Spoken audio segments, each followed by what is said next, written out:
When I first came to Salisbury, we didn't have the Salisbury School, we didn't have the Arthur W. Purdue Stadium, we didn't have the Purdue College of Business. So it's, I guess culturally it's changed a whole lot.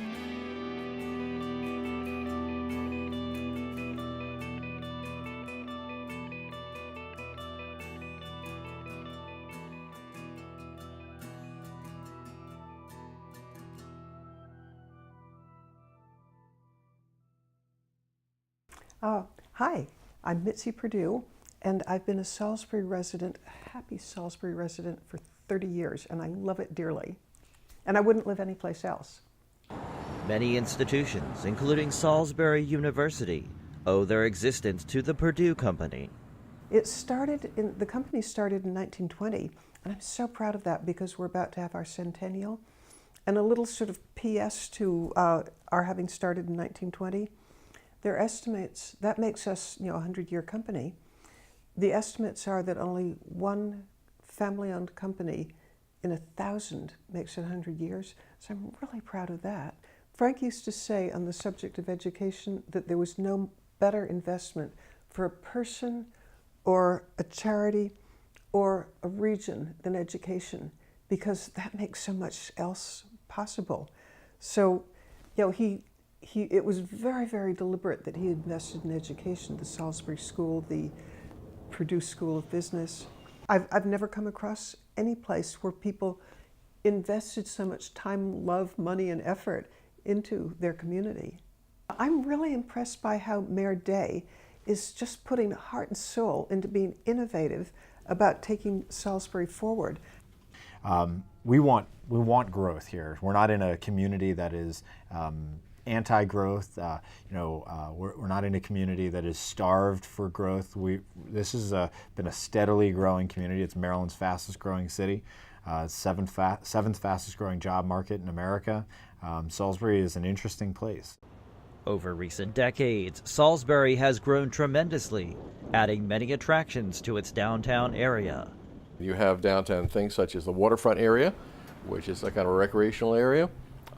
Salisbury got the zoo downtown. So there are some of these things that are still part of, let's call it, that recreational experience. The hospital and the university are the two biggest economic drivers in the city right now. I don't know the size of the actual payrolls, but they have a huge impact.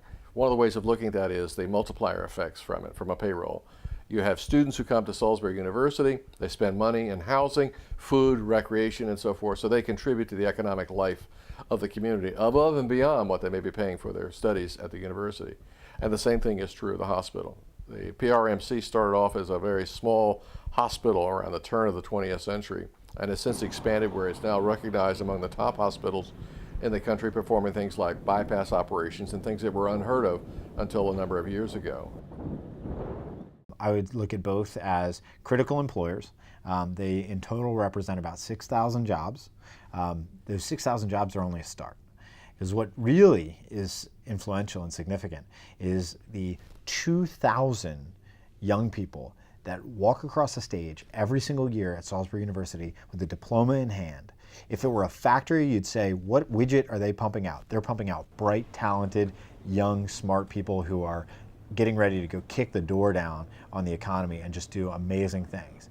And you better hold on to them for dear life, because that's the future. That is the future of our community. The National Folk Festival has also brought many people from all over the United States to Salisbury, where they can take in the sights, spend their money, and boost local businesses. Even now, plans are in motion to make Salisbury the best possible destination for future employers and residents. We were recently named by the National Association of Realtors as the #1 next urban powerhouse, and the number inputs that they used for that were things like, attendees to events. We had just had the National Folk Festival, economic growth, job growth, housing growth. So all those things factored into their analysis of the next urban powerhouses, and it was all small and medium-sized cities that would grow into, in the coming decades, a larger metropolis, and where they thought the growth was going to happen. It's kind of interesting. Where do I think that lands us? I think in 50 years we will have a cultural transformation. We're going to be an incredibly diverse place.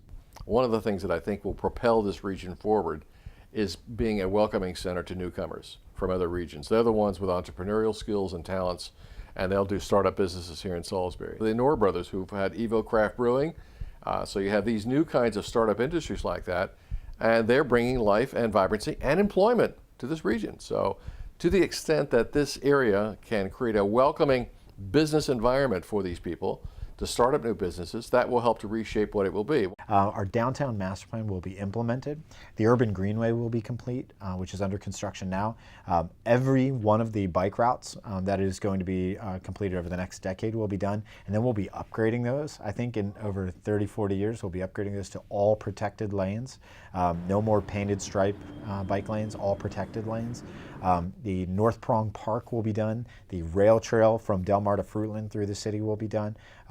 I think we'll have a bus service that the city runs in concert with our bike share and scooter share system. So I think we will have a hybrid transit system. I think we'll be one of the first cities in America to fully operate a total from scooter all the way to bus system.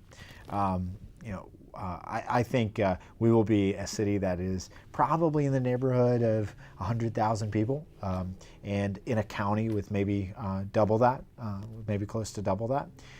And I think we will be if not Maryland's second largest city, we will be certainly remains Maryland's second largest metro area.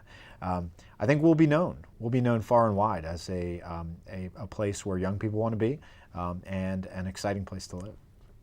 Over the span of 133 years, Salisbury as a city has gone through more than most countries.